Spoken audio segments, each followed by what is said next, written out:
An arrogant duchess humiliated a poor man in public, and the next day she found out he was her fiancé. Before we begin this beautiful period romance story, tell me in the comments where you're listening from. I love knowing where you're joining me from. The bells of Seville were ringing for the afternoon prayer when Catalina de Aranda stepped out of her carriage. The sound hardly reached her. Noise belonged to the city.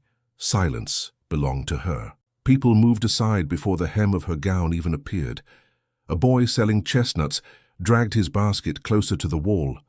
A woman with a baby lowered her head.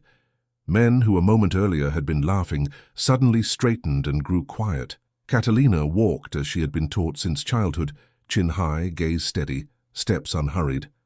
A lady of Seville never rushed. A duchess never needed to. Her maid, Elena, hurried a pace behind her, trying not to stumble on the uneven stones. "Your Grace," Elena whispered, "your father said not to tarry. The notary will arrive this evening and—" "The notary has always waited for the house of Aranda," Catalina answered calmly. "He will not begin to run now." She let her eyes sweep the square. The stalls, the baskets, the carts, the voices, it was all distant like a painting. She had been told she was admired in Seville, respected, feared perhaps. She accepted all three as naturally as she accepted the air. Ahead, her two footmen walked with the assured air of men who knew the crowd would open for them. One looked back. "Make way for her Grace, the Duchess of Aranda," he called. The wave formed instantly. People pulled back, gathering their skirts and bundles. Catalina nodded inwardly. The order of the world. The nobility walked, the others yielded. She had nearly crossed the square when the order broke. A young man emerged from a narrow alley, carrying a large wooden crate in his arms. It seemed almost too heavy for him. He was dressed in a plain white shirt, sleeves rolled and dark trousers worn at the knees. His boots had seen better days. Sweat darkened the fabric along his collar. He did not see her at first. "Careful," one vendor hissed. "The Duchess." The young man turned his head. For a heartbeat, he froze. The crate shifted. An orange rolled from the top, then another, then a third. One bounced, struck the ground, and rolled to stop against the tip of Catalina's shoe. The square held its breath. Catalina stopped. The light breeze tugged at the ribbon of her hat, but she did not touch it. She looked down at the orange, then at the crate, then at the man. His eyes met hers. They were not the eyes of a boy, though his clothes suggested an apprentice, a porter, someone used to carrying others' burdens. They were dark, steady, and unexpectedly composed, as if he had seen many things heavier than a noblewoman's displeasure. He bent quickly, trying to gather the scattered fruit. "I beg your pardon, Your Grace," he said. His voice was low, rough with effort, but clear. The crate slipped. No harm was meant. Eleanor shifted nervously. One of the footmen stepped forward. "Out of the way, man. You blocked the Duchess's path." The young man moved at once, but another orange escaped and rolled again across the stones. A little boy laughed. A woman covered the child's mouth too late. Catalina heard the laughter. It touched something sharp in her. She spoke without raising her voice. "Is this how you work in Seville now? Dropping your goods at the feet of your betters and calling it no harm?" The young man straightened, oranges trapped awkwardly against his chest. His face had gone still. "I asked your pardon, Your Grace," he repeated. "Of course you did," she replied. "What else could you do? Perhaps next time you might ask the ground as well, for letting you be so clumsy upon it." A few uneasy chuckles ran through the crowd. The sound pleased her more than it should have. Eleanor tugged discreetly at Catalina's sleeve. "Your Grace, the stones are uneven," the maid whispered. He did not see. Catalina did not look away from the man. "If you cannot see where you walk," she said, "you should not carry more than your wits can manage, though I begin to suspect that even an empty crate would be challenge enough." The chuckles grew bolder. A merchant laughed outright. A pair of apprentices grinned at each other. The young man heard them, his jaw tightened for a moment. He could have bowed deeply, stammered, begged the crowd's mercy. Most in his place would have. Instead, he drew a breath, steady and controlled, and inclined his head only slightly. "I may be clumsy, Your Grace," he said quietly, "but at least my work is my own. I carry what my hands have earned." The square seemed to shrink. It was not insolence, not quite. His tone was measured, respectful. yet there was something in the words that brushed against her pride like a rough cloth. One of the footmen bristled. "Mind your tongue," he snapped. "You speak to a duchess." "I know to whom I speak," the young man answered, still looking at Catalina. "And I know to what I speak as well." A murmur ran through the onlookers. A beggar somewhere near the fountain sucked in his breath. Catalina felt heat rise in her chest. She could have walked on. She could have let the footman push the man aside, gather the oranges, restore the old order. But his gaze, quiet, unwavering, held her in place. "Your tongue is sharper than your balance," she remarked. "Perhaps that is why you have no better position than carrying crates. Men of true worth learn when to hold their words." "And some," he replied, "never learn what their words cost others." It was softly spoken. No one might have heard it had the square not been so still, but the silence made every syllable clear. A woman in the back gasped. Eleanor's hand tightened on Catalina's sleeve.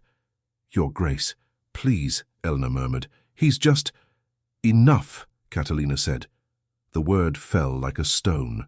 She took a step closer to the young man, stopping just beyond the reach of the scattered oranges. The smell of citrus and dust mingled in the warm air. "You forget yourself," she told him. "You stand in the square because people like my family built the stones under your feet. You eat because we bring trade and work to this city. And yet you dare to speak as if we owe you apology?" His fingers pressed against the rough wood of the crate. For a second she thought she saw anger, bright and swift, flash in his eyes, but it vanished almost at once. "I do not ask for apology, Your Grace," he said, "only for decency." The word irritated her more than a shouted insult would have. Decency, from him to her. "Decency is earned," Catalina replied crisply, "not dropped at a lady's feet along with cheap fruit." Laughter broke out again, louder this time. The people who laughed were careful to keep some distance from the Duchess. But laughter is a contagious habit. A few men slapped each other's shoulders. The little boy by the chestnut cellar laughed again, with the open cruelty children sometimes learn from adults. The young man's face did not twist, did not flush. He only listened. Then he set the crate carefully on the ground, stooped to gather the last oranges, and placed them back one by one. When he straightened, he looked at her once more. For the first time, Catalina felt the weight of that gaze. There was no pleading in it, no admiration, no fear. Only a knowledge of her that she had not granted him the right to possess. As if the moment in the square had stripped something away for both of them. He bowed very slightly. "Forgive the disturbance, Your Grace," he said. "I will trouble your path no further." He lifted the crate again, now secure in his arms, and stepped aside. The crowd parted for him as it had for her, but for a different reason. Some looked away ashamed, others stared curiously. A few men nodded to him as he passed, though no one dared say anything aloud. Catalina watched his back until he vanished into the crowd. Elena whispered, "Perhaps he did not." "Elena," Catalina cut in, "if we stopped for every clumsy porter in Seville, we would never reach the cathedral." She turned and resumed her walk. Yet the square did not feel quite the same. The laughter around her rang differently, thinner somehow, as if a note had gone slightly out of tune and refused to correct itself. By the time she reached the carriage on the far side of the square, the exchange already seemed distant. A minor incident. Not worth another thought. She told herself so twice. Still, when the carriage door closed and the driver snapped the reins, she found her fingers closing more tightly than usual around her gloves. Elena settled across from her, eyes lowered. "Your Grace," the maid said carefully. "The man, he did apologize." Catalina looked out the small window, watching the city slide by. Whitewashed walls, cloth hung from windows to dry, a woman pouring water into a basin. "He apologized because he had no choice," she answered.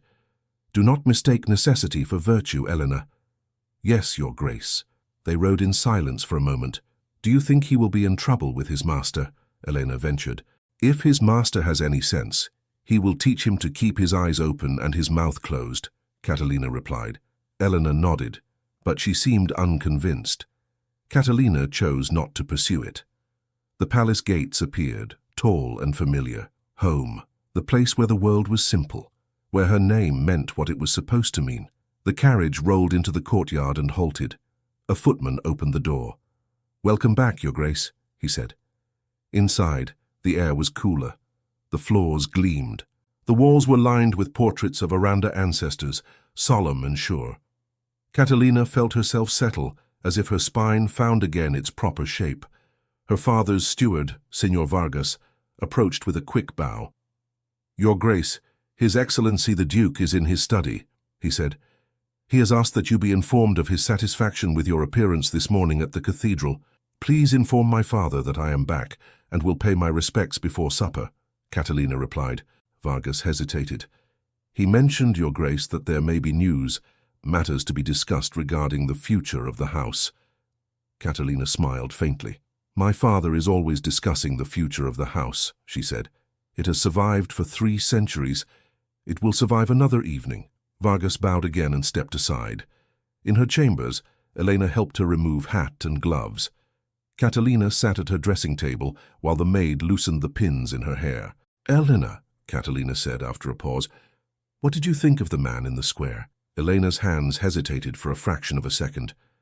"I think," she said cautiously, "that he was tired and afraid of losing the oranges. And perhaps proud." "Proud?" Catalina lifted an eyebrow at the reflection in the mirror. "A man with nothing has no right to pride. He had his work," Elena answered softly. "Sometimes that is all a person has. It can be enough to make them stand straighter." Catalina considered the answer. Then she shook her head. "Pride in rags is only stubbornness," she said. "People who carry crates should remember it is crates they carry, not crowns."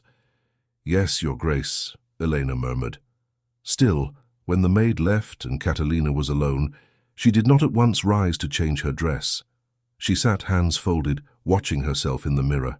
She saw the polished image everyone else saw, the dark hair arranged neatly, the fine fabric, the composed mouth. But beneath that she felt something she had not expected, a small sharp discomfort. She tried to name it, and could not. It was not guilt. She had done nothing wrong according to the rules she had always followed. A duchess corrected insolence. A duchess reminded people of their place. This was how order was maintained, yet the memory of the young man's eyes refused to fade. "Decency is earned," she had said. "Only for decency?" he had asked. She rose abruptly, annoyed with herself. "This is foolish," she muttered. She moved through the chamber, selecting a lighter gown for the evening. When Elena returned, Catalina allowed the maid to dress her once more. They spoke of neutral things, the quality of the new silk, the rumor that a marquise's daughter might marry into a nearby house, the coming visit of a bishop. By supper, the day already seemed further away, the palace filled with familiar sounds, the clatter of dishes, the low voices of servants, the echo of footsteps on stone. The Duke of Aranda arrived late to table. He looked more tired than usual, with faint shadows under his eyes, but his posture remained upright. His hair, streaked with grey, was carefully brushed back. "My daughter," he said, kissing Catalina lightly on the forehead. "Forgive my delay. Matters of accounts, always accounts." "Are they so troublesome, father?" she asked. "Nothing beyond our ability," he replied with a practiced smile. "The world changes. Land alone does not command what it once did. One must be clever, flexible. I am certain you will be both," she said. They ate in relative quiet. The Duke asked about the cathedral, the bishop's sermon, the number of people in the square. Catalina answered calmly, omitting the incident with the crate.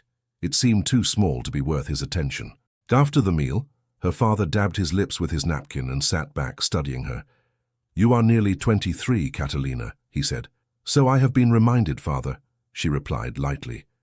"It is an age to consider more than gowns and processions," he continued. "You have always served our name well.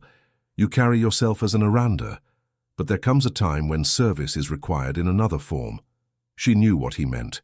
Every noble daughter did. Marriage, alliance. She had been suggested to this house and that over the years, but nothing had been settled. Her father was a careful man. He did not give away his daughter, or his title, lightly. "I will do what is proper," she said. "I know you will," he answered, and his gaze softened briefly. "You are my pride, Catalina." He said nothing more on the subject that evening. She retired early. Eleanor brushed out her hair once more, then left with a candle, closing the door quietly behind her. Alone in the half-dark, Catalina lay in her bed and closed her eyes. At first she saw the cathedral, the bishop's raised hand, the rows of candles. The images were orderly, calm. Then the cathedral dissolved into the square. The sun returned, brighter and harsher. Oranges rolled again along the stones. She heard the laughter.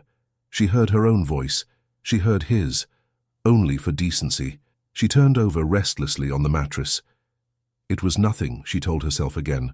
A brief scene, forgotten by all by now. Yet when sleep finally came, it brought no clear dreams, only fragments, a crate, a gaze, a word, decency, that followed her like an echo through corridors that did not belong to her palace. She woke with the dim light of late afternoon already fading outside her windows. She had not meant to sleep so long. A soft knock sounded on her door. "Come in," she called. A young servant entered, bowing deeply. "Your Grace," he said, "Senor Vargas sent me. His Excellency the Duke requests your presence in his study." "Now?" Catalina asked, surprised. "Is it not near supper?" "He said it is a matter of urgency," the servant replied, "concerning your future and the future of the House of Aranda." Catalina's heartbeat quickened once, though her face remained calm. "Tell my father I will attend him at once," she said. The servant bowed and withdrew. Eleanor helped her smooth her gown and adjust her hair. Catalina walked through the corridor, each step echoing lightly under her shoes. The portraits watched her pass with painted eyes. At the end of the corridor, the door to her father's study stood closed. Voices leaked through the wood. Her father's tone, low but firm. Another voice answered, a man's voice she did not recognize, deeper, unfamiliar, yet already speaking with a confidence that made her pause. She stopped before the door and laid her hand on the handle, wondering what decision about her life had already been made on the other side. Catalina turned the handle and entered. The study smelled faintly of ink and wax. Her father sat behind his heavy desk, a ledger open before him. Senor Vargas stood to one side. A third man occupied the chair near the window, dark coat, neat cravat, a leather case at his feet. Catalina had never seen him before. The Duke rose at once. "My daughter," he said, "come in, close the door." She did so, glancing briefly at the stranger. "Senor Ruiz," the Duke said, gesturing toward him, "this is my daughter, Catalina de Aranda." The man stood and bowed. "Your Grace," he said, "it is an honor." "Senor Ruiz is a notary," the Duke explained. "He has served several important houses in Seville. He is here on a delicate matter." Catalina inclined her head. "What matter requires a notary and your urgency, father?" she asked. "Vargas hinted at something concerning my future." "It concerns the future of us all," the Duke replied. "Sit, Catalina." She sat on the chair opposite his desk. Her father looked at Ruiz. "You may speak freely," he told the notary. "My daughter must hear what you have told me." Ruiz clasped his hands. "Your Grace," he began, choosing his words carefully, "you are aware that the older noble houses of Spain face new demands. Trade, maritime ventures, lending, all these have created fortunes that do not rest solely on land." "My father knows this, I am sure," Catalina said. "He has said much the same." The Duke gave a brief, weary smile. "Indeed," he said, "and I have taken steps to ensure that the House of Aranda is not left behind. Land is honor, but gold oils its hinges." Ruiz nodded. "A man of considerable fortune recently passed from this world," he said. "Don Esteban Herrera. You may have heard his name." Catalina searched her memory. "A merchant?" she asked. "One who dealt in grain and shipping?" "Yes," Ruiz said. "Raised to minor nobility for his services to the crown, he had no children, but he did have a ward. A young man he took in as a boy." Catalina folded her hands in her lap. "And what has this to do with us?" she asked. Ruiz opened his case and drew out a folded document. "Don Esteban left his estate," he said, "to that young man, to Miguel Herrera."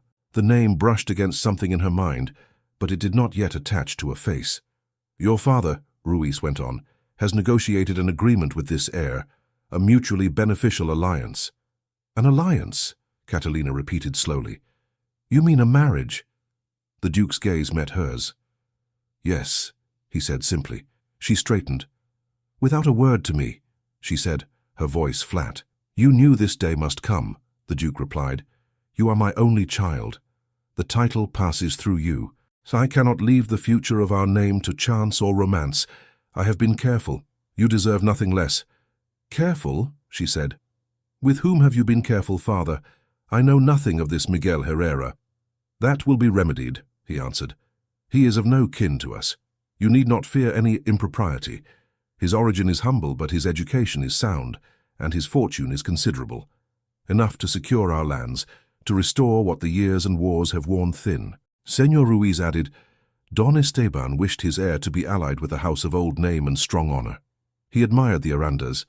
He believed such a union would elevate the boy he had raised and assist a family that deserved preservation." Catalina looked at her father.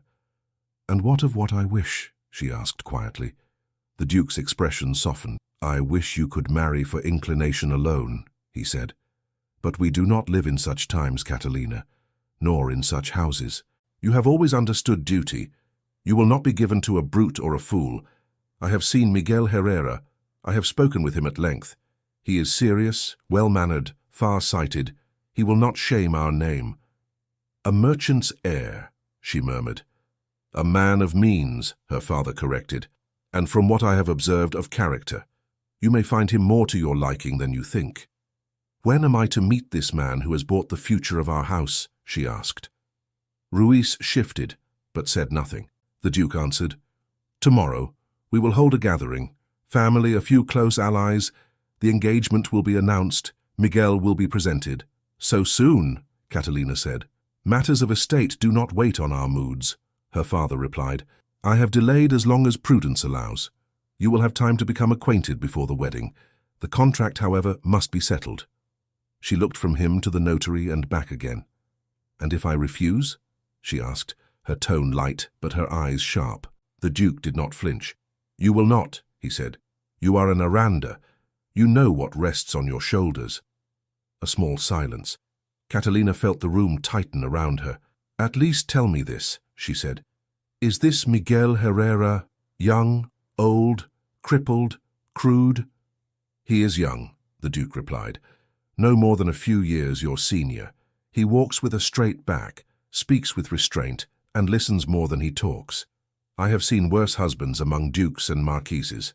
Ruiz said, "He asked particularly that your consent be genuinely given, Your Grace.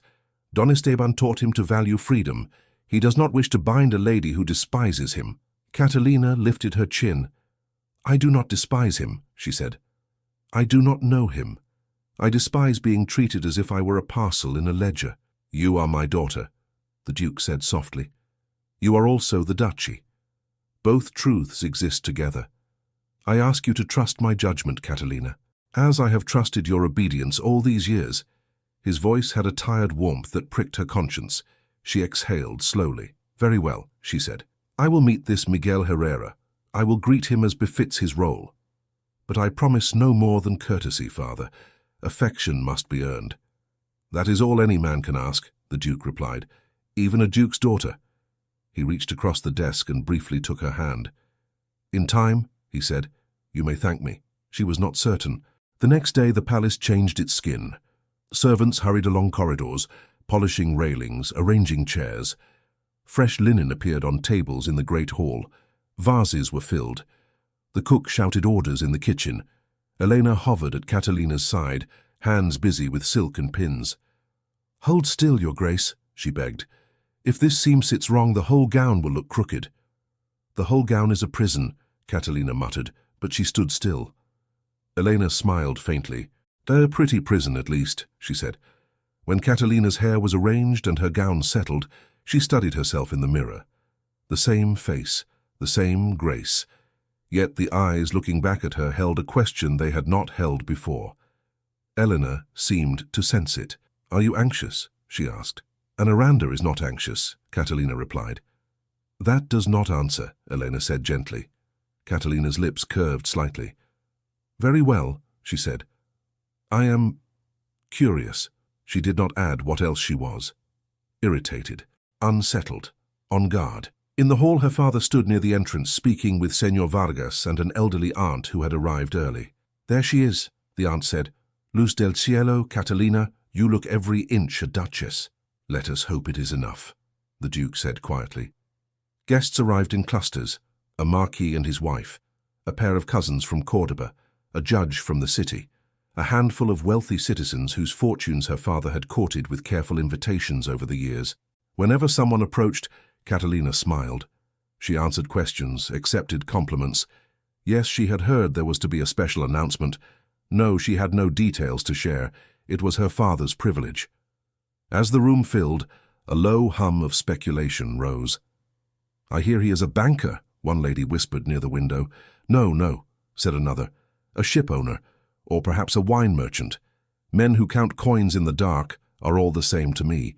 "They say his guardian left him a mountain of gold," a gentleman remarked. "Gold buys manners, does it not?" "Sometimes," his companion replied. "Sometimes it only makes bad manners louder." Catalina caught fragments, but she pretended not to. Her eyes kept drifting toward the door. Finally, Vargas cleared his throat, and the murmur fell like a wave receding. The Duke stepped forward. "Friends," he said, "thank you for honoring my house with your presence. You know the Arandas. You know our history, our loyalty to the crown, our ties to this city. You also know that the world turns. Old stones must stand upon new foundations if they are to endure." A ripple of nods, polite approval. "In that spirit," he continued, "I have the joy to announce an alliance that will secure the future of our name and, I hope, bring honor to both parties. My daughter, Catalina de Aranda, Duchess of these lands by right, will be betrothed to a man whose merit and fortune recommend him to any house in Spain." He paused. "Miguel Herrera," he said. The name struck her chest like a small blow, not because she recognized it, but because the syllables carried a faint echo of the study, the notary's voice, her father's plans. The doors opened. A man entered. For a heartbeat, she saw only the outline. Tall enough, shoulders straight, dark hair. Then his face came clear. The crate, the oranges, the quiet eyes in the square. Her breath stopped. It was the same man she had humiliated the day before. He wore a well-cut coat now, clean linen, boots polished to a soft shine. There was no trace of the dust from the plaza, no sweat-darkened shirt, no crate in his hands, yet she would have known him in a crowd 10 times larger. Her fingers tightened around the edge of her skirt. Elena, standing discreetly at the side of the hall, paled as well. Her eyes flew to Catalina's face. Miguel Herrera walked with measured steps into the center of the room. He bowed first to the Duke. "Your Excellency," he said. "I am honored." Then he turned to Catalina. He bowed again. "Your Grace," he said. His voice was the same as in the square, low, controlled. But now it carried no strain, only a calm that cut deeper than any raised voice would have. Catalina's mind raced. He is the heir. He is the alliance. He is the man with enough gold to hold my father's future. He is the one whose oranges rolled at my feet. Her father looked at her, expectant. "Catalina," he said, "greet your future husband." She felt every eye in the hall upon her. Nobles, citizens, servants hovering in doorways. Any sign of hesitation would ignite questions. She forced her lips into a smile. "Señor Herrera," she said, the words almost catching. "Welcome to the House of Aranda." His gaze met hers for a brief second. There was no open accusation in it, no mocking triumph. Only a knowledge they shared, and the others did not. "Thank you, Your Grace," he replied. "It is a house I have long respected." The Duke extended his arms. "Then let it be known," he declared, "that Catalina de Aranda and Miguel Herrera are this day engaged in marriage. May God bless this union and our 2 houses." Applause broke out. Some sincere, some calculating. Smiles appeared like masks quickly donned. An aunt dabbed her eyes with a lace handkerchief. "How romantic," she murmured. "A new man for a new century." A cousin leaned toward another. "A duchess and a merchant's ward," he whispered. "Whatever will Seville say?" Señor Ruiz appeared with documents in hand, approaching the Duke to arrange signatures later. For now, the important part was spectacle. Wine was brought, trays of small cakes. Guests moved closer to offer congratulations. "Your Grace," one lady said to Catalina, "you are brave to embrace such a modern alliance." "Fortune favors the bold," a gentleman chimed in. Catalina smiled and answered with phrases she did not feel. "Spain changes," she said. "We must change with it." Miguel stood near her, accepting handshakes and nods. When people addressed him, he replied with modesty, emphasizing Don Esteban's guidance, not his own merit. Humble, yet no longer the humble man of the square. At one moment, the judge from the city said jovially, "I understand you come from simple stock, Señor Herrera. It must be quite a step, from counting crates to marrying a duchess." Miguel answered lightly, "Crates teach a man to keep his balance, Your Honor. It is a useful skill in any walk of life." The judge laughed, pleased. Catalina felt the words like a faint sting. Eventually, the Duke murmured to her, "Protocol allows the engaged couple a short conversation alone. I will have the small salon prepared." He nodded to Vargas, who quietly directed a servant. Miguel heard and inclined his head. "If your grace permits," he said to Catalina, "I would be glad for a chance to speak privately. Refusing would be a public scene." She forced another smile. "Of course," she replied. They walked together through a side door, followed at a distance by Vargas, who would remain outside as chaperone. Servants lit candles quickly in the small salon and withdrew. The room was quiet when the door closed behind them. Catalina stood near a narrow table, keeping her back straight. "You must be pleased," she said coolly. "Yesterday a crate, today a duchess. Seville is generous with its surprises." He did not smile. "Seville is the same as always," he answered. "It is people who change their clothes." She met his eyes. "You knew," she said, "when you walked into that hall just now. You knew who I was." "I knew who you were yesterday," he replied, "in the square." She felt her cheeks grow warm. "You could have spoken then," she said. "You could have told me your name. And what would that have changed?" he asked quietly. "Would you have insulted me more softly, knowing I had gold in the bank?" Her lips pressed together. "I was not told of your identity," she said. "My father concealed the details from me. I had no idea." "I believe you," he said. "That is not the point." His calmness unnerved her even more than anger would have. "Oh, what is the point then?" she demanded. "That you have come into my home to remind me that I was less than gracious in a public square. You have my apology. I should not have spoken as I did yesterday. I was impatient." "Impatient," he repeated. "Is that the word you choose? Would you prefer unthinking?" she said sharply. "Very well. I was unthinking. I spoke as I have always spoken to those who block my way without care." His gaze held hers. "And now that you know the man you spoke to is not just a poor porter, but your future husband," he asked, "do you regret the words because they were unjust, or because they fell upon someone whose opinion matters to you?" She opened her mouth, then closed it. "Does it matter which?" she said. "It matters to me," he replied. He moved a little closer, though still at a polite distance. "I remember every line you spoke," he said, "not because I cling to them like a wound, but because they were not new. I have heard them or words like them my whole life, from people who see a man's clothes and decide they know his worth." "I am not responsible for all of Seville," she answered, "only for my own conduct." "Then we speak of your conduct," he said, "not of the city's. You did not simply ask me to step aside, Your Grace. You made the people laugh. You used your rank as a whip."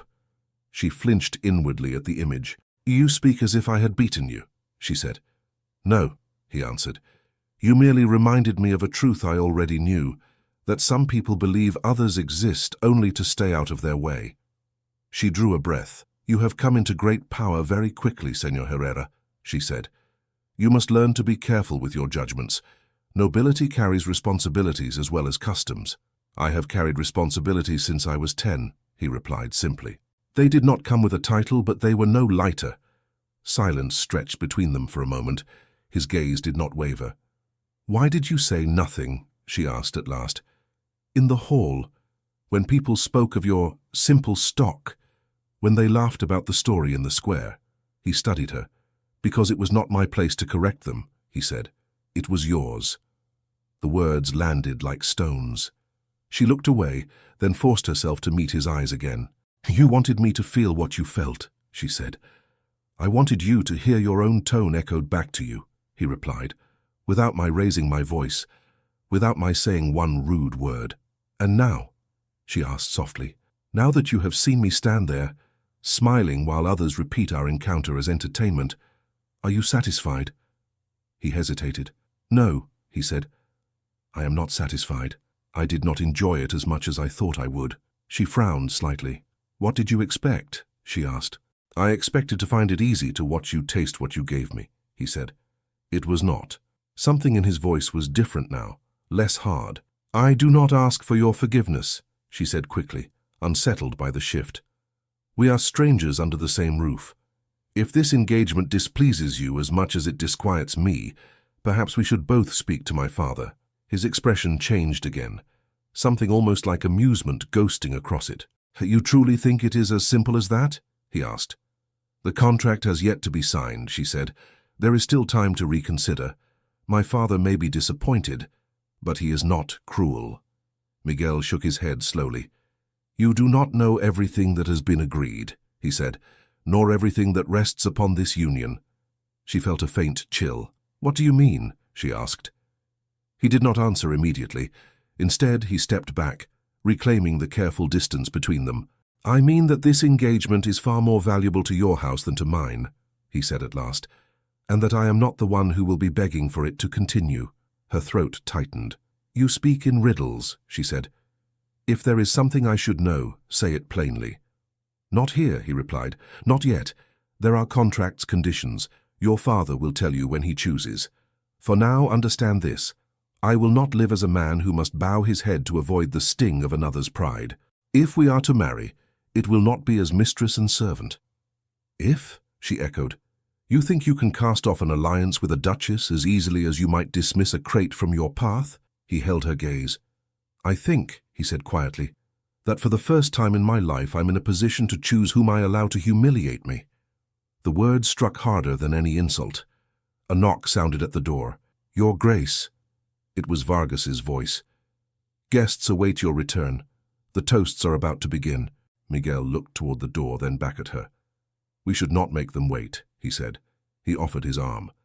The gesture was perfectly proper, the way any fiancé would present himself to his intended in a noble house. Catalina hesitated only a second, then placed her hand upon his sleeve. His arm was steady under her fingers. The distance between them felt shorter than the width of the room.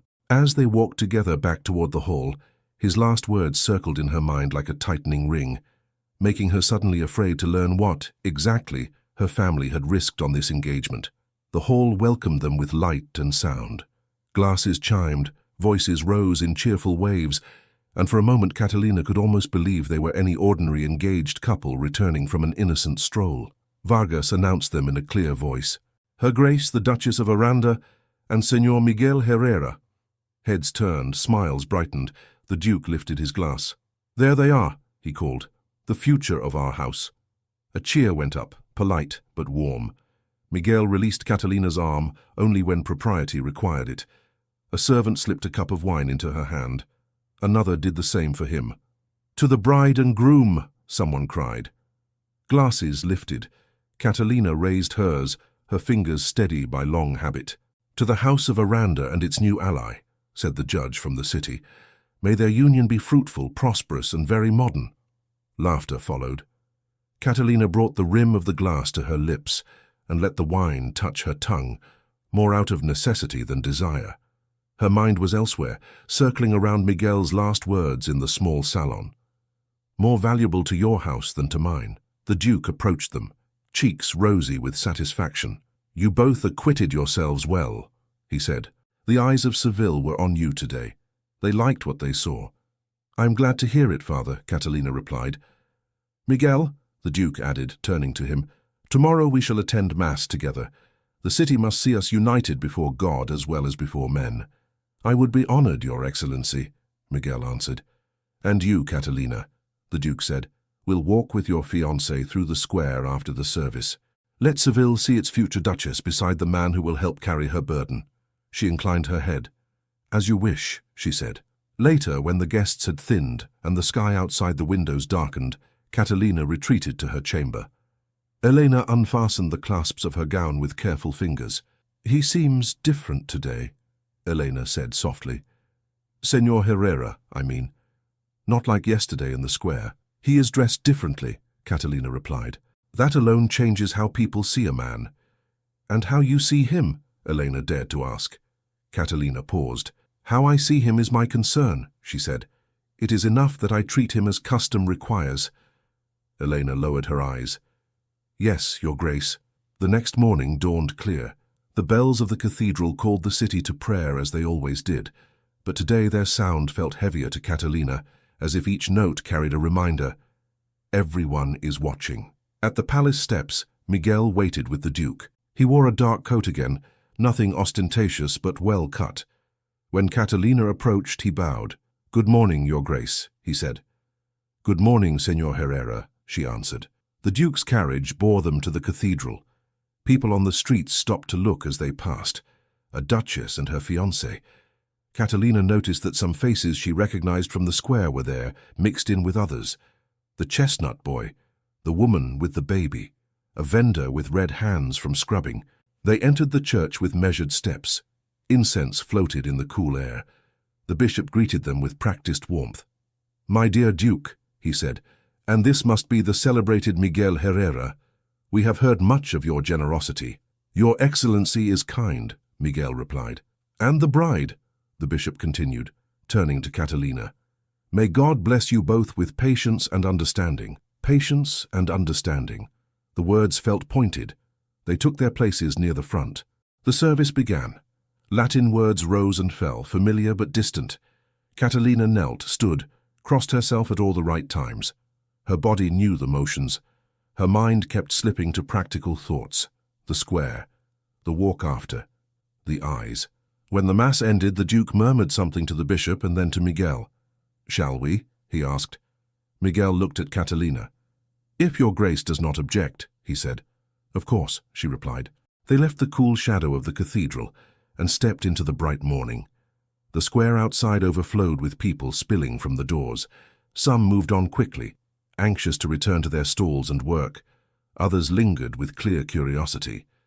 "Walk slowly," the Duke advised. "Let them see you." He fell back a pace, speaking with a magistrate. Catalina and Miguel went ahead, side by side. The same square, the same stones. Today, different roles.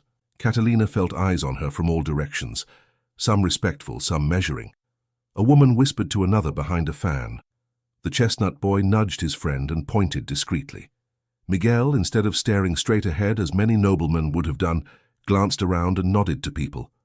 "Good morning, Don Luis," he said to a merchant near the fountain. The man blinked in surprise, then broke into a smile. "Señor Miguel," he answered, "my congratulations. To your wife as well," Miguel added. "I heard she has recovered from her illness." "She has, thanks to God," the merchant replied, "and perhaps to that physician you recommended." "I only passed along the name," Miguel said. "I am glad she is well." Catalina watched the exchange out of the corner of her eye. A woman with a basket of laundry curtsied clumsily as they passed. "Your Grace," she murmured. Catalina inclined her head. "Good morning," she said. Miguel slowed slightly. "Señora Rosa," he said, "how do your boys fare at the workshop?"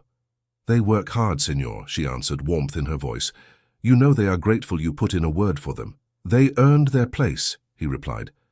"Tell them I expect to see them doing well when next I visit." The woman nodded, delighted. Catalina's lips tightened. "There seems to be no one in this square you do not know," she said under her breath. "Not no one," he answered quietly. "Only the ones whose steps have never touched these stones." She understood the rebuke. Near the steps of the cathedral, the same beggar who had watched them yesterday held out a hand. His clothes were worn but clean today, as if he had made an effort in honor of the occasion. "Your Grace," he said hoarsely. "Señor."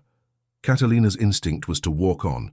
She had done so many times before, but Miguel stopped, and so she was forced to stop with him. "Good morning," Miguel said to the man. "Have you eaten today?" The beggar shook his head. "Not yet, señor. The Lord will provide." Miguel reached into his coat and drew out a small coin. He placed it in the man's hand. "The Lord works through many hands," he said. "Find yourself bread, at least." The beggar's eyes shone. "Bless you, señor," he said. "Bless you both." Miguel glanced at Catalina. "Your Grace," he said mildly. "Would you care to add anything?" She felt every gaze on her. "I hope you find work," she said, the words coming stiffer than she would have liked. "Charity cannot feed you forever." His gratitude dimmed slightly, but he nodded. "Yes, Your Grace," he murmured. As they moved on, Miguel said softly, "That is one way to speak to a hungry man." "And how would you have me speak?" she replied. "Should I promise him a salary from our estates?" "No," he said. "Only acknowledge that hunger is hard enough without a sermon." "You give me sermons readily enough," she muttered. "I had mine for years," he said, "from people who believed their words cost nothing." Their walk ended at the far side of the square, where the carriage waited. The Duke joined them, pleased. "Well done," he said. "Seville has seen you together." "Yes," Miguel replied. "They have." The Duke looked satisfied. "In a few days," he said, "we will visit the foundation Don Esteban supported, the orphanage near the river. It will please the city to see that the new generation of Herrera and Aranda care for those children." "An orphanage?" Catalina asked. "Yes," her father said. "Don Esteban funded it for years. Miguel has continued his support. You will go with him as his future wife." Miguel's eyes flickered toward her, unreadable. "If her grace is willing," he said. She could hardly refuse. "Of course," she answered. The visit came sooner than she expected.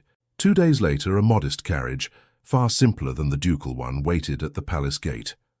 "Why not the usual coach?" Catalina asked. "Because the streets near the river are narrow and uneven," the Duke said.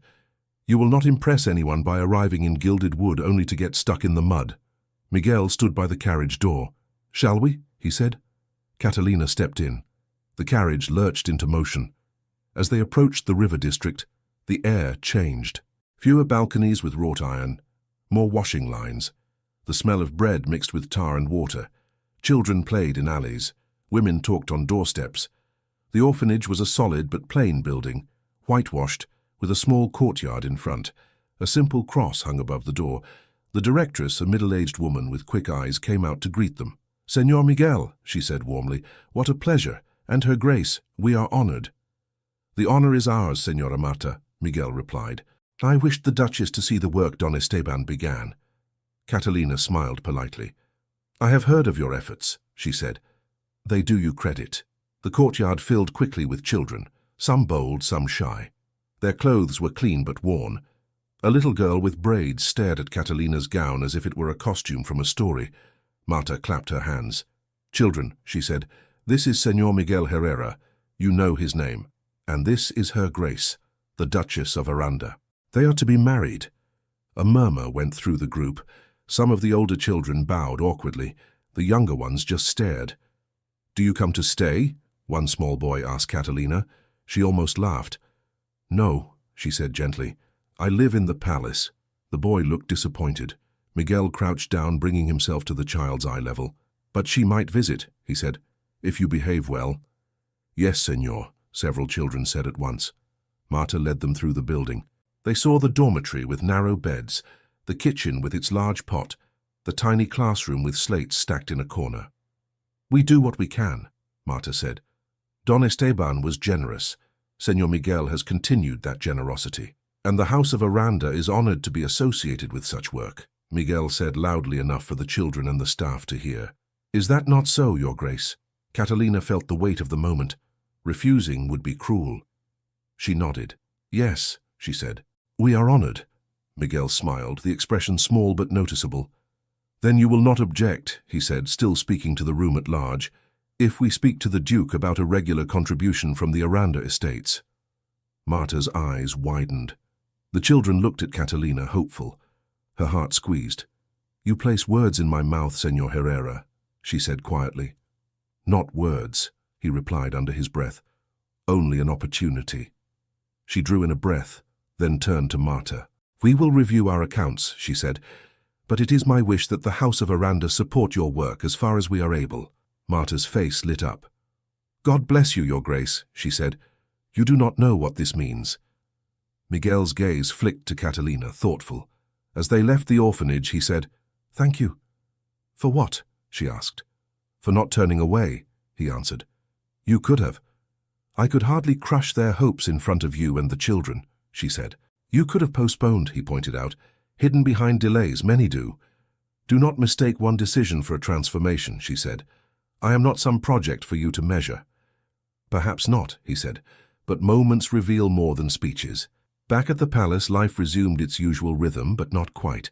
Servants spoke more quietly around her. She caught glances between them that seemed to say, "She has changed," or "She has not changed at all." She could not tell which. Days later came the grand reception in the great hall, larger than the first engagement gathering. More guests, more candles, more music. Elena fussed with Catalina's hair. "Everyone will be there tonight," the maid said. "They say even the governor's wife is coming." "Then I must prepare myself to be observed like a horse at market," Catalina replied. "You are no horse," Elena protested. "Sometimes I feel less free than one," Catalina said lightly. The hall glittered. Nobles from neighboring provinces had arrived. Wealthy traders, their wives adorned in jewels earned in warehouses, not inherited in dowries, mingled with old families. The Duke, standing near the center, beamed like a man who had successfully balanced a difficult sum. "Miguel," he said as his future son-in-law approached, "tonight you will see the full face of civilian society. They will measure you as they measure my daughter. Stand straight. You have nothing to fear." "I fear only stumbling," Miguel answered calmly, in either sense. Catalina joined them, accepting compliments with practiced grace. After some time, music began. Couples moved to the floor for formal dances.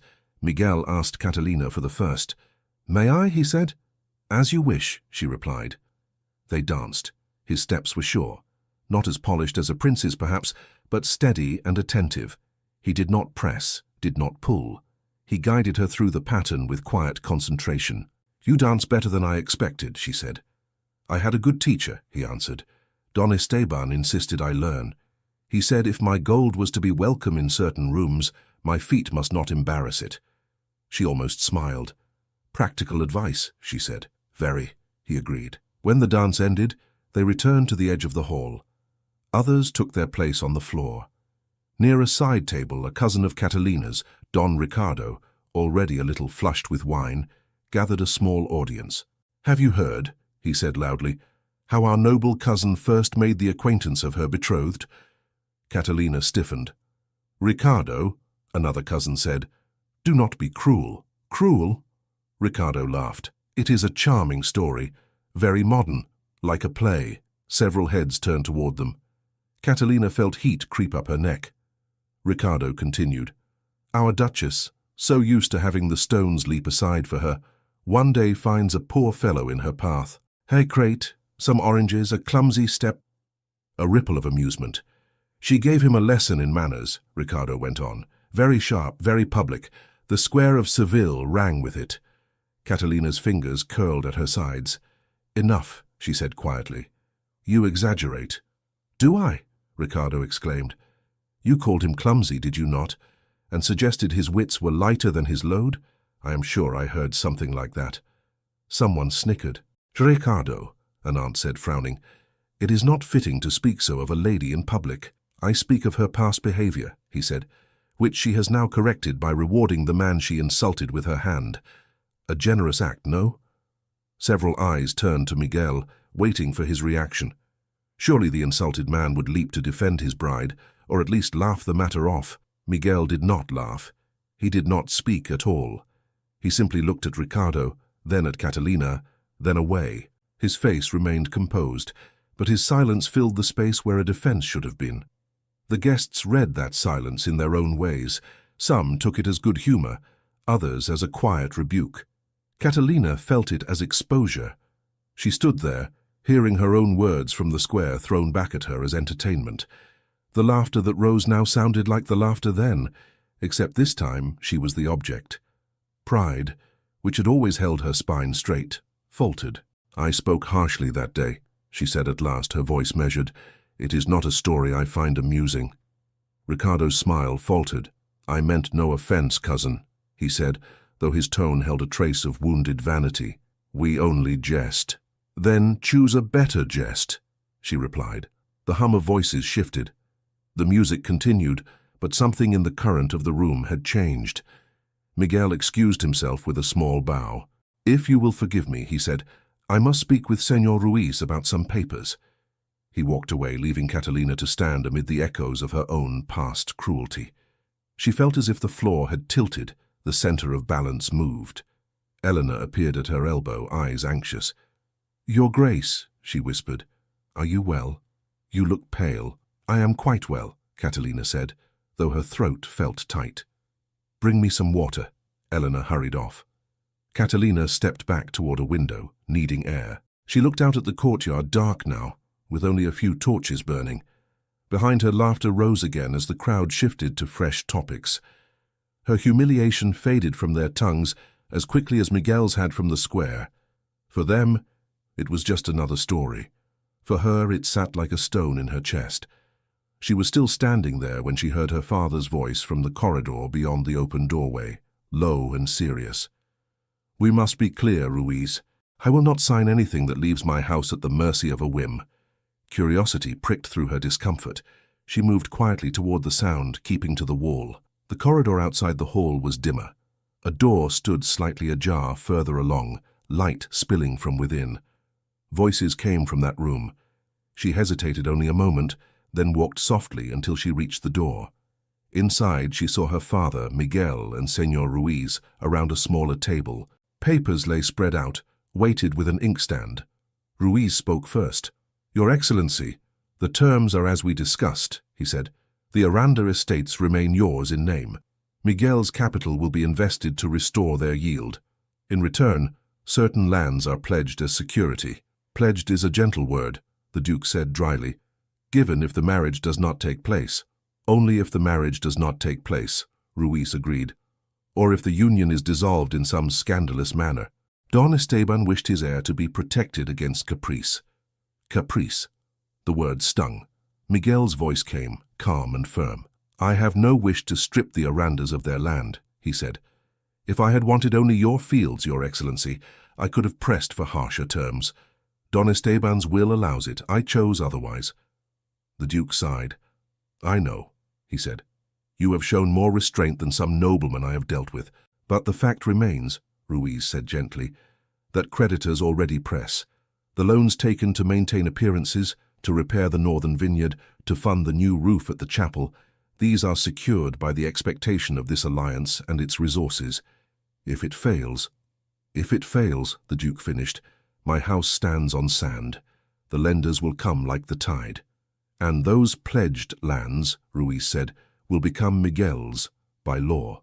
It is better to sign now under friendly terms than later, under pressure." A silence fell. Catalina's hand rested lightly on the doorframe. She could feel her own heartbeat in her fingers. Miguel spoke again, quieter. "I do not want a wife who believes I hold her family hostage," he said. "But I will not enter a union where my life's work can be tossed aside if another name appears more pleasing." "The condition protects both sides," Ruiz said. "It binds you together." The Duke nodded slowly. "Very well," he said. "I will sign. Let it not be said that the House of Aranda breaks its word." He reached for the pen. Catalina drew back into the shadow, her mind racing faster than her feet. She understood now what Miguel had meant. The marriage was not only an alliance, it was a rope thrown to a drowning house, a rope he could pull back at any moment if he chose. If he chose not to marry her, if he withdrew his support, her family might not just lose a useful fortune, they might lose the very lands and prestige that had always seemed as solid as stone under her feet. Catalina did not wait to hear the scratch of the pen. She moved back along the corridor, stepped soundless on the stone until the murmur of voices faded. Only when she reached a small side window did she stop. Outside, the courtyard lay in shadow. The air felt thick. If he refuses, if he walks away. The thought was new. She had always imagined herself the one who chose. Suitors presented, considered, dismissed. Now her future could be decided by a man she had mocked in public. A servant passed, bowed quickly, and went on. Catalina hardly saw him. Her chest felt tight, not from pride this time, but from something closer to fear. That night, she dismissed Elena early. "You look tired, Your Grace," the maid said. "Shall I sit with you until you sleep?" "No," Catalina answered. "Go, rest.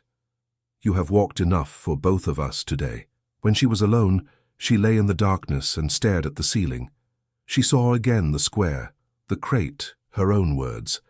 She saw Miguel standing in the hall while Ricardo told his story, his silence pressing against her like a mirror. She also saw her father's hand reaching for the pen, heard Ruiz's voice. If it fails, the creditors will come like the tide. Whose choice will make it fail, she wondered. Mine or his? For the first time in her life, she did not know where her power ended and another's began. She slept badly. When she woke, the light filtering through the shutters was thin. "Elena," she called. The maid entered, hair hastily pinned, apron a little crooked. "Yes, Your Grace." "Is my father awake?" "I believe so. Senor Vargas said he was in the chapel early, praying." "Praying?" Catalina repeated softly. "Yes, Your Grace." "And Senor Herrera?" she asked. Elena hesitated. "I saw him in the garden not long ago," she said, "walking by himself." Catalina stood. "Do not call for hot water," she said. "I will go as I am." Elena blinked at her rumpled gown. "Your Grace, your hair." "It is only the garden," Catalina said. "The roses will survive my disarray." She left before Elena could argue. The morning air in the garden was cool. The fountain in the center murmured softly. Paths twisted between hedges and a few orange trees, their leaves dark against the pale sky. Miguel stood near the far wall, hands behind his back, looking not at the flowers, but at the line where the garden ended and the city began. He heard her steps and turned. "Your Grace," he said. He glanced at her hair, at the simple gown, and something like surprise flickered in his eyes. "You're up early," he added. "So are you," she replied. "I am a man of business," he said. "We rise with the sun." "And duchesses rise with their worries," she answered. He watched her for a moment. "Shall I leave you to them?" he asked. "No," she said quickly. "Stay. I came to speak with you." He nodded once. "Very well," he said. "Then let us speak." They stood facing each other with a small space of gravel between them. The palace windows overlooked the garden, but from this corner they were half hidden by trees. Catalina drew in a breath. "I heard you," she said. "Last night, in my father's study. Ruiz, the contracts. The land's pledged if the marriage fails." Miguel's jaw tightened slightly. "You were listening at the door," he said. "Yes," she replied. "Do you wish to scold me for it?" "It would be hypocritical," he said. "I have listened at many doors in my life." "Then we are equal in that at least," she said. "We are not equal," he answered quietly. "You know that as well as I do. That is part of the problem between us." She looked down at her hands, then lifted her gaze again. "Yesterday," she said, "I felt humiliated in that hall. When Ricardo told his story, when you stayed silent, I thought that pain was sharp enough." "And now?" he asked. "Now," she said, "I know there is another humiliation waiting if you choose it. To see my house lose everything because you decide I am not worth the risk." He studied her face. "I do not want your house ruined," he said. "If I had desired revenge, there are easier ways to bleed a family." "Then why those conditions?" she asked. "Why tie our lands to your decision?" "Because without them," he replied, "I would have no protection at all. Your house has stood for centuries. Mine stands only because one man chose to lift a steward's son. If your pride turns against me in a year or 5, what shields me then?" She had not thought of it that way. "Your gold," she said. "Your friends, your orphanage, the people in the square who greet you. They shield my conscience," he said, "not my contract. Without this clause, you could break this engagement tomorrow, and your father would seek another alliance within a season. I would be left with a house half built on promises." She frowned. "You think so little of my word?" she asked. "I think very highly of your father's need," he replied. "Need makes people bend. Careless words in a square are one thing. A broken marriage contract is another." She winced. "You keep coming back to the square," she said. "You will not let me forget it." "Have you truly tried to remember it?" he asked. She opened her mouth to snap, then stopped. The morning light made nothing dramatic, but she felt exposed all the same. "I remember," she said. "I remember oranges at my feet. I remember hearing laughter and thinking it belonged to me. I remember speaking to you as if you were a stain to be wiped away." He said nothing. "And I remember," she went on, "your words, only for decency. At the time I thought them insolent. Now, I think them truer than my own." The corner of his mouth moved, not quite a smile, not quite disbelief. "That is a start," he said. "A start," she echoed. "Is that all my apology is to you?" A start? You have not apologized, he said. She blinked. I said I was unthinking, she reminded him. That I was harsh. That I regret it. You explained, he said. You named your mood. You did not say, I am sorry I treated you as less than a man. She swallowed. The phrase lodged in her throat like a stone. Pride clung to her tongue, stubborn. At last she forced it out. I am sorry I treated you as less than a man, she said, each word deliberate. I am sorry I used my name to make others laugh at you. I was cruel. The garden seemed to hold its breath. Miguel did not look triumphant. He only closed his eyes for a heartbeat, as if something in him loosened. Do you know, he said, opening them again, how many nobles I have watched do what you did since I was a boy? They drop words like scraps and think the dog's grateful to catch them. I am not a dog, she said, bristling. And I am not the crate you kicked aside, he answered, matching her tone. That is why I was angry. Angry enough to let me be shamed in my own hall, she said. Yes, he replied frankly. I will not pretend otherwise. She lifted her chin. You could have stopped, Ricardo, she said. You could have said it was nothing. Or laughed with him. Instead, you let the room turn and look at me, waiting. I wanted you to feel what it is to stand alone while others use your story for their amusement, he said. I wanted you to know that heat in your chest. You are honest, she said slowly. You asked for plain words, he reminded her. She let out a short breath that was almost a bitter laugh. And did it satisfy you? She asked, seeing me forced to answer, hearing my cousin repeat my own cruelty like a joke. He looked away for a moment toward the fountain. No, he said.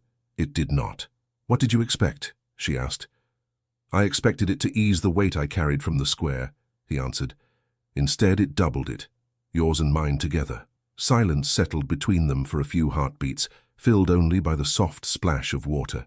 You have seen me at my worst, she said. In the square, in the hall. And yet you do not walk away. Why? He turned back to her. Because I have not seen only your worst, he said. I saw you at the orphanage. She frowned. I did what anyone with a conscience would have done, she said. No, he replied. Many would have smiled and said, we will see, and let the matter drown in papers. You gave your word in front of those children.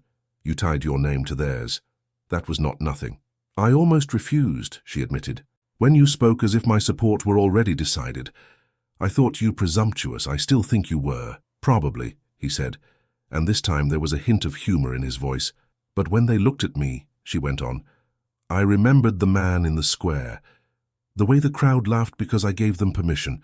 I could not bear to hear a similar laughter from those children later, when they learned I had broken a promise. He nodded slowly. Then the square was not wasted, he said. If it taught you that, do you intend to remind me of it until I die? She asked. Only until I believe you have truly remembered it yourself, he answered. She folded her arms, then let them fall again. The gesture felt too much like armor. You said yesterday that you are not of noble blood, she said, that you are a steward's son. Tell me more. Why? He asked cautiously. Because I am to bind myself to you before God and the law, she said. I should know something of the man behind the coins and the contracts, unless you prefer that I marry a ledger. He smiled faintly. A ledger would be easier, he said. It would not argue. I have seen you argue, she replied. Do not pretend meekness now. He sobered. My father managed Don Esteban's estates, he said. Fields, storehouses, accounts. My mother washed linens in the big house when she was young. They both worked from dawn to dusk. Don Esteban had no children. He watched my father, saw his loyalty. He noticed me running in the courtyard, I suppose. One day he called me inside and asked if I wished to learn my letters. And you did, she guessed. I did, he said. At first my father objected. He said I belonged with the other boys. Don Esteban told him, if the boy can read, he can help you. If he cannot, he will always push a broom. Eventually my father agreed. So you were raised between two worlds, she said. Not quite servant, not quite family.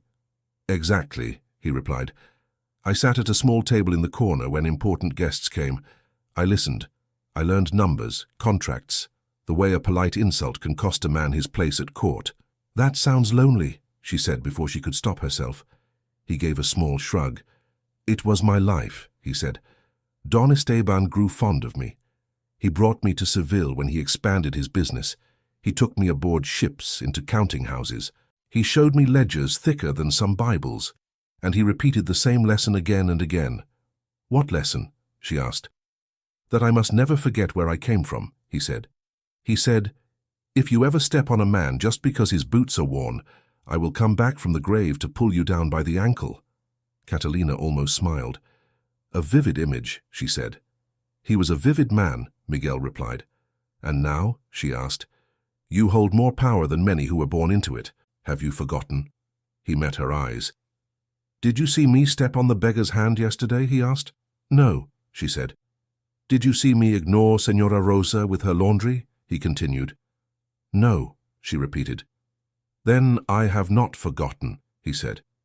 "But when you spoke to me in the square, I felt again what it is to be mud under someone else's shoe. That old feeling woke, and I did not like it." She looked down at the gravel. "I made you feel that," she said quietly. "Yes," he answered. "You did. And now you hold my house in your hand," she went on.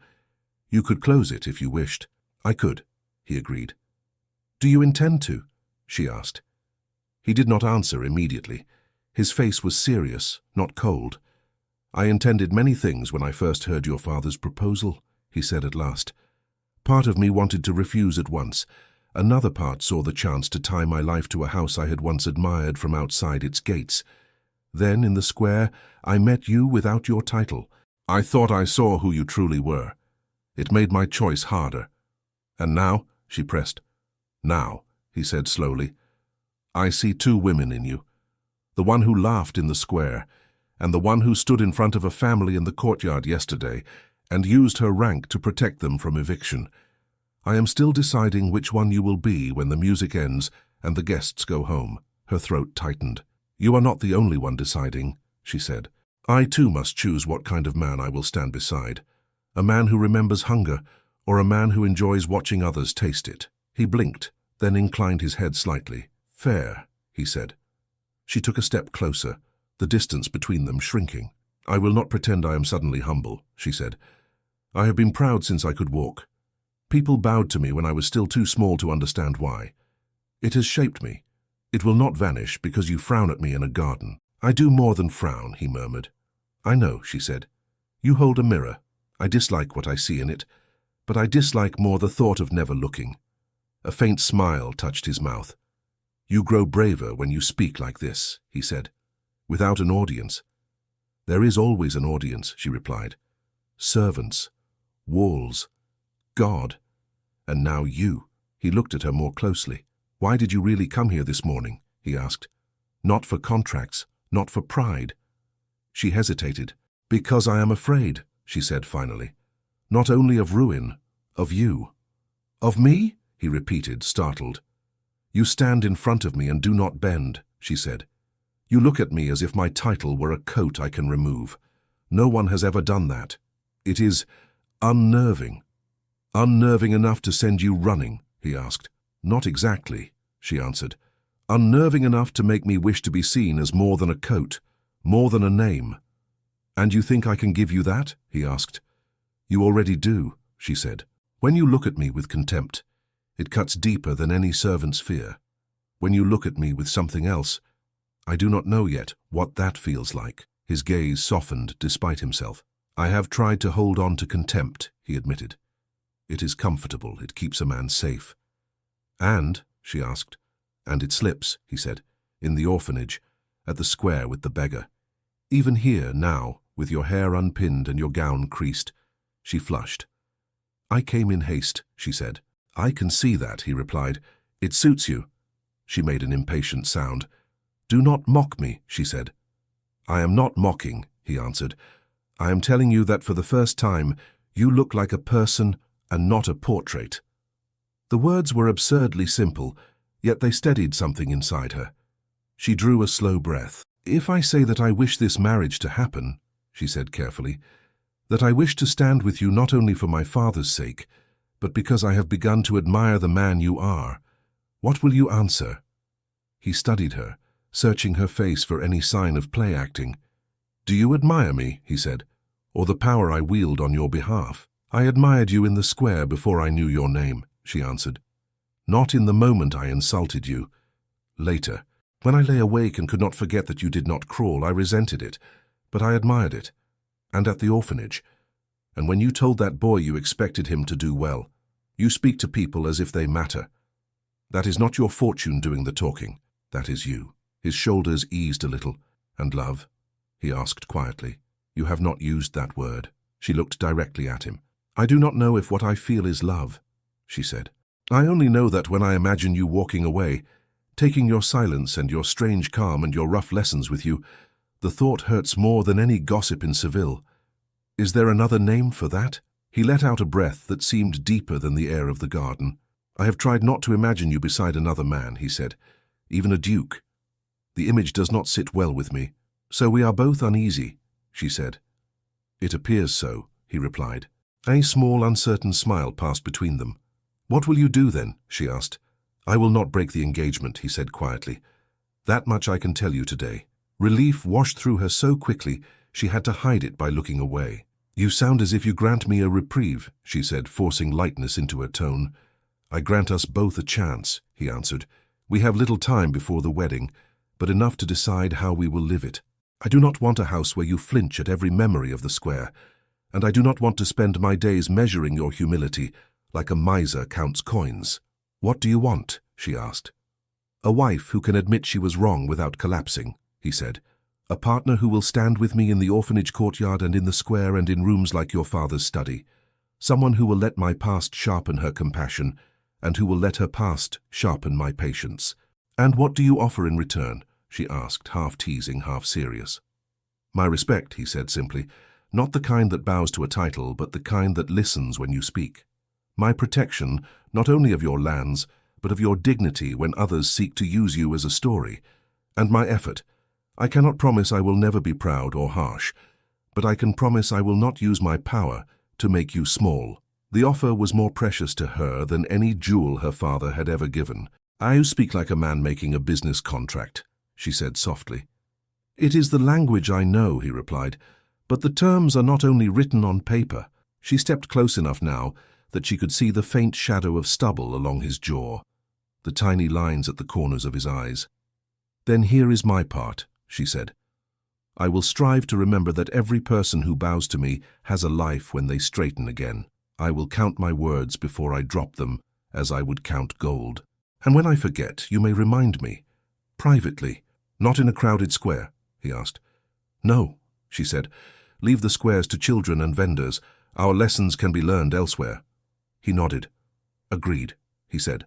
They stood very still for a moment, the strange quiet of an agreement settling around them. He offered his hand, not as a suitor this time, but as an equal. Shall we start again, Catalina de Aranda? He asked.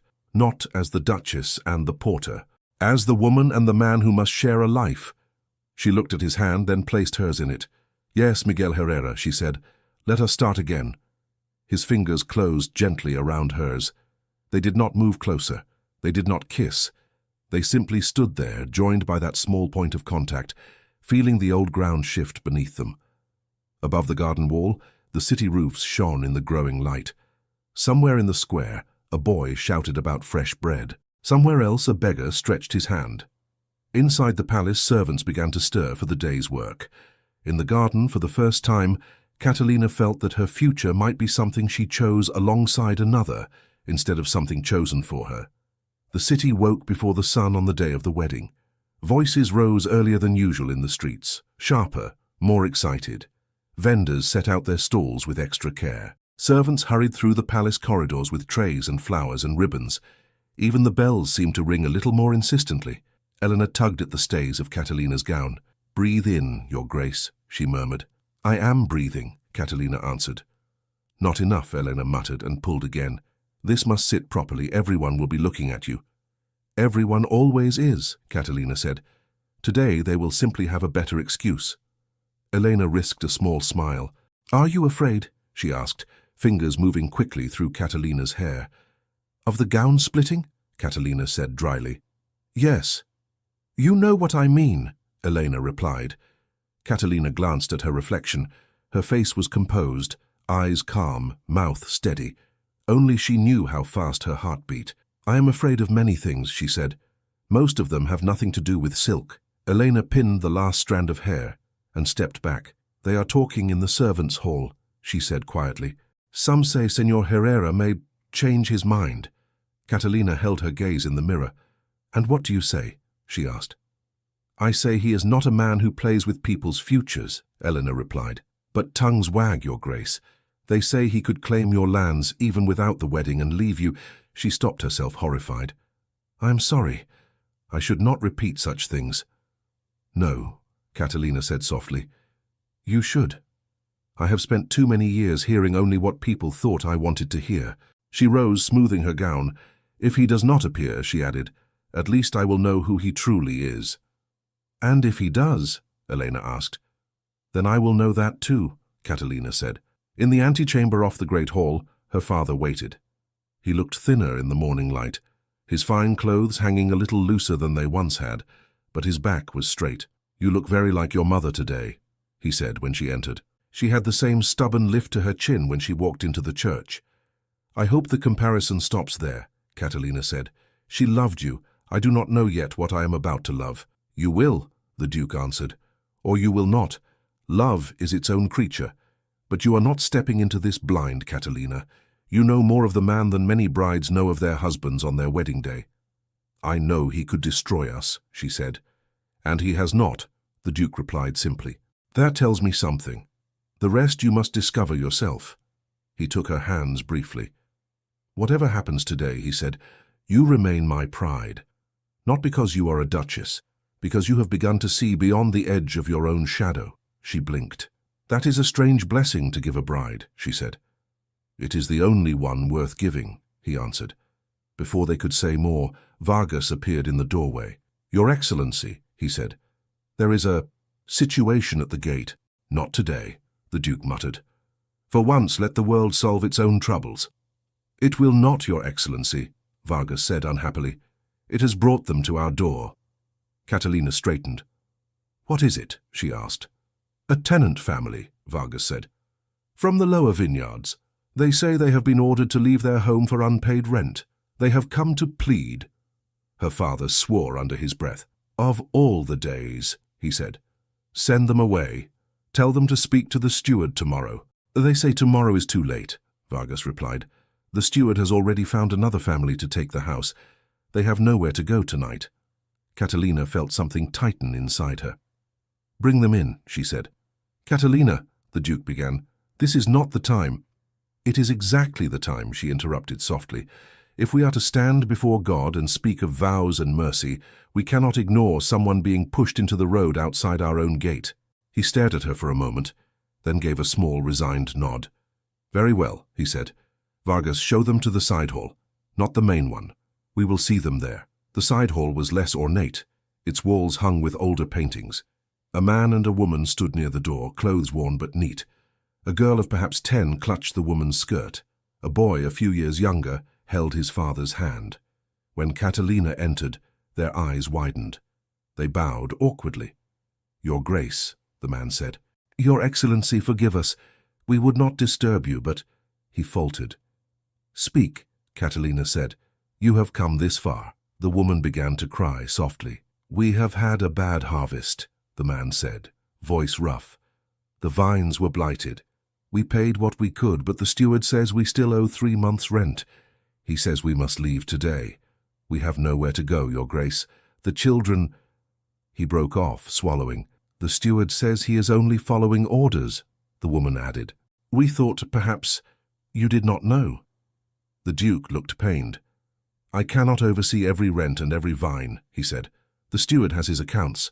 If he has decided to make the numbers easy, Catalina cut in, by pushing 4 people out of their home on the day his duchess is supposed to speak of love.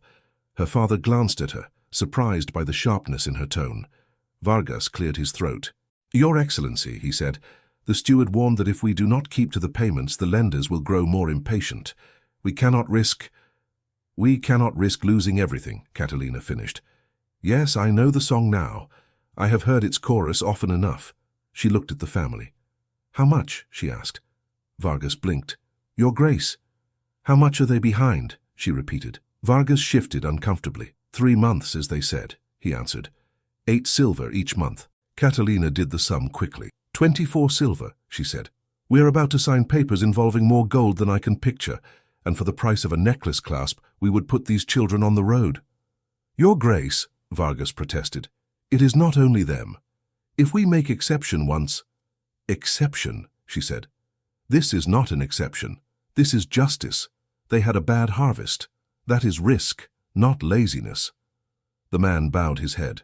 If there was work, I would take it, he said. I will work extra hours.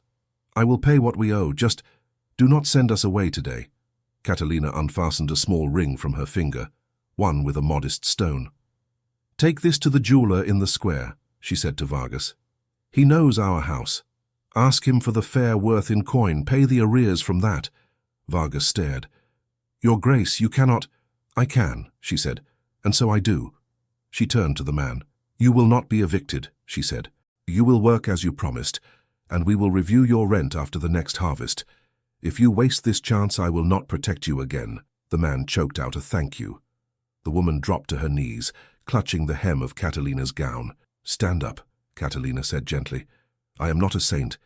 I am a woman who has finally learned how to use her name for something other than pride. The woman rose, tears streaking her cheeks. God bless you, Your Grace, she whispered. God bless your marriage. The girl peeped up shyly. You look like a queen, she said. I look like a woman with too much lace, Catalina replied. Pray for me that I learn to wear it well. The boy, wide-eyed, blurted, Is it true you scolded a man in the square, and now you must marry him as punishment? Diego, his mother hissed. Catalina froze, then laughed unexpectedly. It is one way to tell the story, she said. Ask me again in a year, and I will tell you whether it was punishment or blessing. A movement by the doorway caught her eye. Miguel stood there, half in shadow, coat already buttoned for the ceremony. He must have come along the corridor and paused when he saw the family. Their eyes met. How long have you been there? She asked. Long enough to understand, he said. He stepped into the room. Senor, the tenant man said, recognizing him with a start. We did not mean to trouble you. We know you have important things. Your home is important, Miguel said. Do you have work for the next weeks? The man hesitated. We have the vines, he said, and my wife sews when she can, but there is no extra. Miguel nodded. Come to the river ward tomorrow, he said. Ask for Pedro at the warehouse near the old crane. Tell him Miguel sent you. There is always need for strong hands when shipments arrive. It will not make you rich, but it will keep the stew pot from going empty. The man's shoulders sagged with relief. Thank you, senor, he said. I will not waste it. See that you don't, Miguel replied. The family left with Vargas, clutching their chance like a fragile treasure. When they were gone, the Duke exhaled. You were bold, Catalina, he said. And you, Miguel. Between the two of you, I may have nothing left to manage but prayers. Miguel glanced at him. We cannot build a future on people thrown from their homes, he said. It is bad business. And worse morality. The Duke's mouth twitched. You sound like Don Esteban, he said. I hope so, Miguel replied. The Duke clapped his hands lightly. Enough, he said. The priest will not wait forever. Go, both of you. Make your vows before you start rebuilding my estate, according to your own principles. He left them in the hall. For a moment, neither spoke. You handled that family well, Miguel said at last. I learned from someone, Catalina replied. A man who seems to think people matter more than ledgers. Sometimes they even make the ledgers better, he said. She studied his face. You came, she said softly. I did, he answered. Despite the rumors, she added. Rumors are easy, he said. Promises are not. I have no wish to be a man whose word can be blown away by the first wind of gossip. She let out a breath she had not realized she was holding. Then let us go, she said. Before I learn, there is yet another tenant at the gate. They walked out together to the waiting carriage that would take them the short distance to the church. The city watched. People craned their necks as the carriage passed. Some whispered, some smiled. Some simply stared, hungry for a story they could repeat later. Outside the church, a crowd had gathered, nobles in fine clothes, townspeople in their Sunday best, children hoisted onto shoulders for a better view. The bishop greeted them with solemn warmth. "Are you ready?" he asked quietly. "No," Catalina said, "but I will step forward anyway." "Good," the bishop replied. "Those are the best vows." Inside, candles glowed, the smell of wax and stone and incense wrapped around them. Miguel and Catalina took their places before the altar, side by side. The Duke stood behind Catalina, Ruiz and Vargas further back. Elena, squeezed among other servants near the rear, twisted her apron between her fingers. The murmurs faded as the ceremony began. The bishop spoke of union and sacrifice, of choice and duty. Catalina listened with strange calm. Every word about pride and humility seemed aimed at her, but there was no sting now, only a quiet recognition. When the time came, the bishop looked at Miguel first. "Miguel Herrera," he said, "do you come here freely and without reservation to give yourself in marriage to Catalina de Aranda?" Miguel took a breath. "Your Excellency," he said, "if I may ask a favor before I answer." The bishop raised his brows. "This is most unusual," he said, "but speak." Miguel turned not only toward the bishop, but toward the assembled faces. "I will answer your question," he said, "but first I ask the patience of all present." A ripple of surprise ran through the church. Catalina's heart thudded once hard. "Miguel," the Duke murmured under his breath, "do not make a spectacle." "Perhaps a small one," Miguel answered quietly without looking back. He faced the people. "Some of you know," he said, voice carrying clearly, "that the first time I stood before Her Grace it was not in a church or a palace. It was in the square. I had a crate in my arms and dust on my boots. She had a clear path until I stumbled into it." A rustle moved through the crowd. People who had heard the story nodded. Others leaned forward. "She spoke to me then," Miguel went on, with a sharp tongue. Her words made the people laugh. I left in silence, carrying more than my crate. Catalina felt heat rise to her cheeks, but she did not look away. "When I saw her again," Miguel continued, "she stood in this house as a duchess, and I stood beside her as a man with gold in his pockets. I confess to you all, I came with anger in my heart. I wanted her to feel what happens when laughter turns against you. I let a cruel story be told in her presence, and did not stop it." He paused. The church was very still. "But," he said, "there is more than one story between us." He glanced briefly at Catalina, and there was something in his gaze that softened her knees. "I have also seen this woman," he said, "use her rank to protect children she did not know. I have seen her stop in her wedding gown to save a family from the road. I have watched her admit she was wrong, not only to me in private, but to herself where it matters most." He looked at the nobles. "Many of you know what it is to be proud," he said.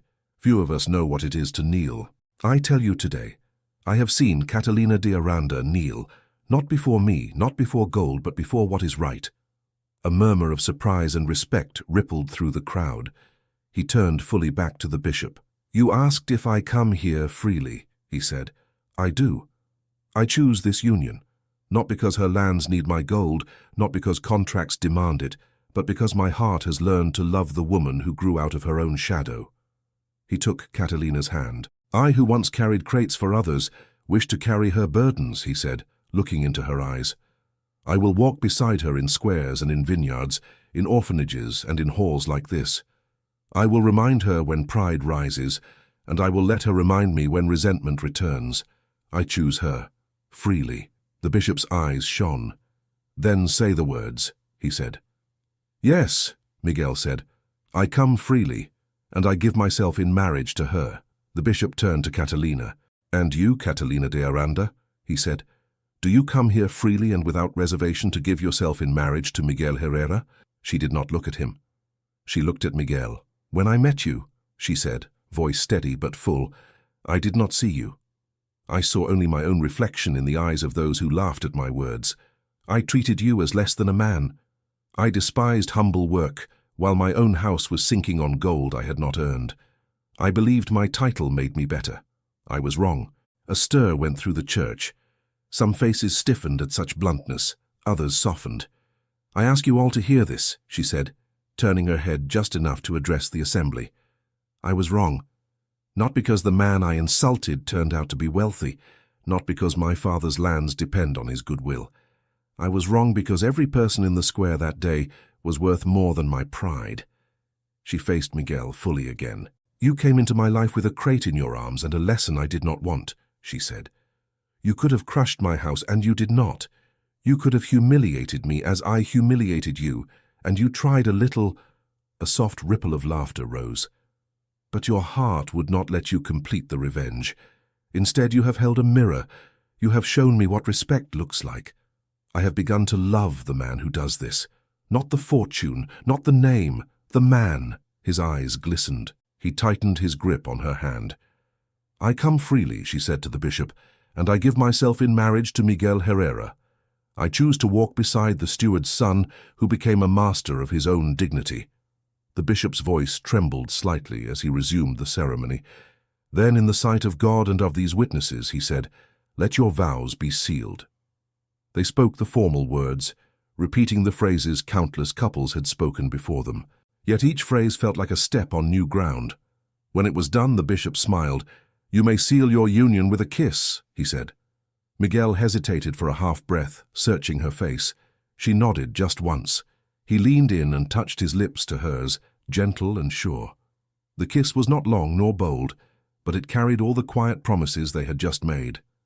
The church erupted in applause. Nobles clapped politely, some more warmly than others. Townspeople stamped their feet. Children shouted. When they turned toward the doors to walk out together, Catalina's eyes stung with tears she did not try to hide. Outside, the square waited. The same stones, the same steps. But the crowd was different now. People pressed close, not to mock, but to see, to throw petals instead of words.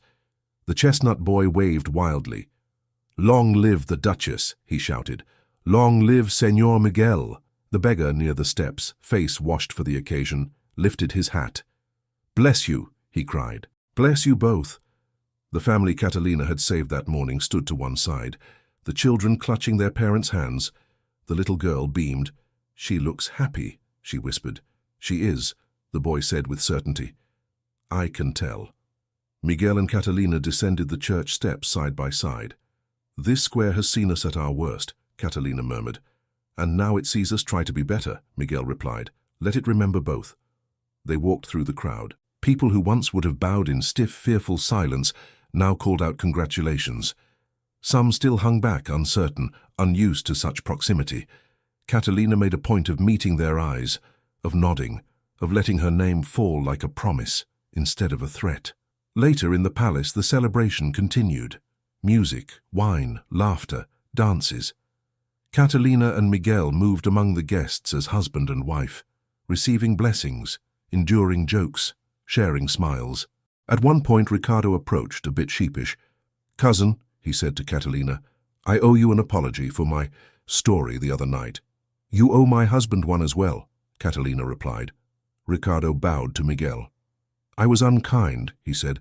"I thought only of amusement. I did not consider—" "That word's cost," Miguel finished gently. "I know. Consider it now." "I will," Ricardo said. He looked genuinely chastened. Catalina nodded, feeling a strange, quiet satisfaction. When the crowd thinned and the music softened, Miguel and Catalina slipped out to the balcony overlooking the garden where they had spoken before. The night air was cool. The city lay like a dark sea beyond the walls, pricked with small lights. "Are you tired?" Miguel asked. "Yes," she said. "And not at all." He laughed softly. "You spoke bravely in the church," he said. "You risked your dignity before everyone." "I have misused my dignity in front of them often enough," she replied. "It was time to use it well." He leaned his elbows on the railing. "There will be days when we forget," he said, "when pride pricks you, when anger pricks me." "Yes," she agreed, "there will be days when I am tempted to snap at a servant, or at you, and days when I remember the square and want to throw it back in your face," he added. She turned to him. "Then we will remember this day as well," she said. "This square, this church, this garden. We will remind each other." "I will remind you," he said, "and you will remind me." She stepped closer, laying her hand on his arm. "Do you regret nothing?" she asked. "Not even a little." "Only that I did not move aside faster in the square," he said, smiling. "Then we would have been spared a great deal of trouble, and we might never have learned a great deal of truth," she replied. "True," he said. "I suppose I am grateful to the crate." Poor fruit, she said, sacrificed to our education. They laughed together quietly. Below, a servant crossed the garden carrying a lantern. The light swung gently, throwing brief patterns on the stone. Miguel grew serious again. "Catalina," he said. "Yes, I love you," he said simply. Not as a duchess, as the woman who walked out of herself to meet me. Her throat tightened. "I love you," she answered. Not as a merchant made noble. As the boy who learned to read in a steward's house and grew into a man who would not let me remain small. He took her hand. "Then let us build something worthy of that love," he said. "A house where no one is humiliated for sport, where your title and my gold serve something higher than our own pride. And where no tenant is evicted on my wedding day," she added. "Especially that," he agreed. They stood there hand in hand, watching the city that had seen their arrogance and their awakening. In the days and years that followed, Seville would tell many stories about the Duchess and the steward's son. Some would be exaggerated, some softened, some hardened by memory. But one thing would remain clear to those who watched closely. In that house, after that wedding, the laughter in the square changed tone. It no longer rose at the expense of the weak, but often because a proud woman and a once resentful man had learned to stand together, to bend when necessary, and to lift others when they could. And whenever Catalina heard the bells of Seville ring over the crowded square, she would remember the day she made a man small, and the day she chose to make herself humble, and she would know that the distance between humiliation and love is measured not by rank or gold, but by the courage to say I was wrong and the grace to answer, "I forgive you." Thank you so much for listening to this story all the way to the end. We hope it moved you as much as it moved us while telling it. We'd love to hear your thoughts. Leave us a comment telling us where you're listening from and what you liked the most.